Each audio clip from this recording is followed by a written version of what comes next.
Hi everyone, Friday the 29th of May, part 15, and our last part of the devotional on the Gospel of John. I said at the beginning that John's description of Jesus is like a beautiful portrait.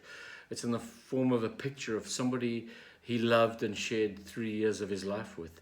And then John went on to spend the rest of his life serving Jesus.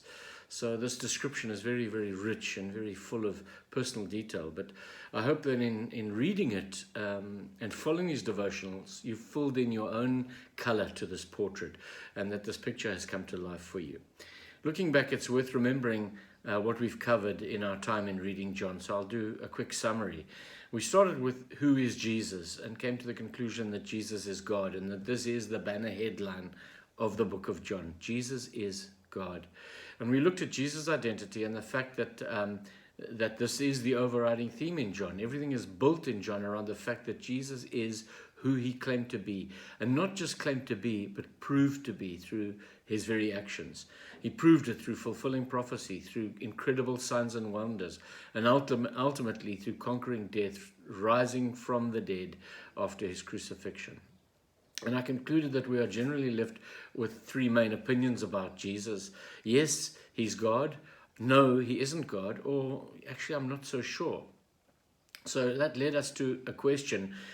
Could Jesus have been just a great moral teacher? Maybe he was. And in briefly looking through all the evidence, the Bible leaves us no reason to doubt that he was much more than a great moral teacher. And to quote C.S. Lewis again, I think this is an outstanding quote, "You must make your choice. Either this man was and is the Son of God, or else a madman or something worse. You can shut him up for a fool, you can spit at him and kill him as a demon, or you can fall at his feet and call him Lord and God. But let us not come with any patronizing nonsense about his being a great human teacher. He has not left that open to us. He did not intend to." So using C.S. Lewis's reasoning, we arrived at three possible conclusions, that there are only three conclusions. Jesus is Lord, he is who he said he was, or he was a liar, or he was a lunatic. So pretty good conclusions to come to, and he could only have been one of the three, and I hope that we proved through the book of John that Jesus is who he said he was. And then we moved to look on at some specific aspects of Jesus' life to get a clearer picture of his character and identity. And if you'll remember, we went through the 7 I am declarations of Jesus, personal declarations about who he actually is: the bread of life, the light of the world, the gate, the good shepherd, the resurrection and the life, the way, the truth, and the life, and the true vine. And each of these is a powerful declaration of identity and purpose made by Jesus himself, and really highlights who he claimed to be. Then we looked at three very interesting personal encounters that Jesus had with three different individuals: the Samaritan woman at the well, the blind man, and the Pharisee Nicodemus. And fascinating encounters. And the one with Nicodemus led us on to chapter 3, verse 16 of John. "For God so loved the world that he gave his one and only Son, that whoever believes in him shall not perish, but have eternal life." And this in one simple sentence sums up so much and puts Jesus squarely at the center of God's plan of salvation for all of mankind. And then we moved on to look at the theme of opposition and the Pharisees. Also, I think a very interesting one. Why did people hate him so much? And ultimately, they hated him without reason, as Jesus himself said, because they themselves were evil. And that led us to the final theme of love, the great theme and God's great motive: Jesus, love personified. We just really scratched the surface on that. But to conclude, I felt we should go outside of the Gospel of John, to not look at the book of John himself or the Gospel of John himself to conclude, but to look at Jesus, who John brings to life so beautifully in this Gospel. And not just what Jesus did and said, but in the final event, who he is, what he went through for you and I, what he suffered for us. So I'd like to read us Isaiah chapter 53. It's a prophetic picture of the Messiah, written over 800 years before Jesus was born. And remember, as I read this is a description of the Messiah that was promised, who was to come. And it really is a little summary of Jesus' life and his death.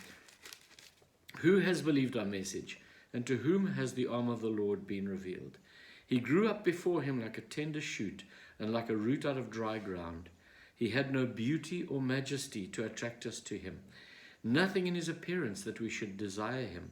He was despised and rejected by men. Sounds like we're going back to the Pharisees again.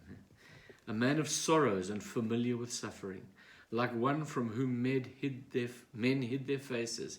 He was despised, and we esteemed him not. Surely he took up our infirmities and carried our sorrows. Yet we considered him stricken by God, smitten by him and afflicted. But he was pierced for our transgressions. He was crushed for our iniquities. The punishment that brought us peace was upon him, and by his wounds we are healed. We all like sheep have gone astray. Each of us has turned to his own way, and the Lord has laid on him the iniquity of us all. He was oppressed and afflicted, yet he did not open his mouth. He was led like a lamb to the slaughter, and as a sheep before her shearers is silent, so he did not open his mouth. By oppression and judgment he was taken away. And who can speak of his descendants? For he was cut off from the land of the living. For the transgression of my people he was stricken. He was assigned a grave with the wicked and with the rich in his death, though he had done no violence, nor was any deceit in his mouth. Yet it was the Lord's will to crush him and cause him to suffer. And though the Lord makes his life a guilt offering, he will see his offspring and prolong his days, and the will of the Lord will prosper in his hand. After the suffering of his soul, he will see the light of life and be satisfied. By his knowledge, my righteous servant will justify many, and he will bear their iniquities. Therefore, I will give him a portion among the great, and he will divide the spoils with the strong, because he poured out his life unto death, and was numbered with the transgressors. For he bore the sin of many, and made intercession for the transgressors. What a beautiful summary of Jesus and of his suffering at the end and of his sacrifice for the sins of all mankind. So read it again. It's absolutely beautiful. Thank you for following these devotionals. I hope you've benefited in some way and that they've inspired you to perhaps dig deeper, to ask questions that maybe you've never asked before, and to truly seek answers in God. And I hope that you do that. I'm going to have a pause for a while we consider where to go next, what theme to look at next. But in the meantime, all the best and God bless. Bye-bye.